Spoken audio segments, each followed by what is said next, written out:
So I'm going to be showing you guys this Black Ops 2 account hacker, or modder, whatever you want to call it. Anyways, you double click this, come up on my other screen monitor, and then you type in your email here, of course your password, and then make sure, okay, so now this also verifies you're using the tool by clicking on that, and it will say, note if you click the mod/hack again, it will turn off, and then created by me, obviously, on YouTube, Twitter, Instagram, and Facebook, and I am very sick today, so.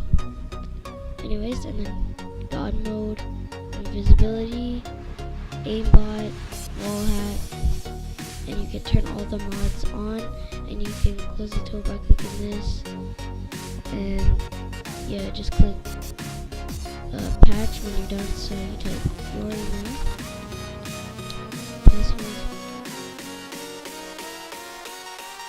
Now, the problem is, it will show your password on this tool, but on the tool, but that's it. So then after that, you just click patch, but you have to make sure you have mods enabled or else it won't work, and you gotta make sure you have this. You have to click that when you run the tool. Anyways guys, this will be in the description below. Thanks for watching. See you.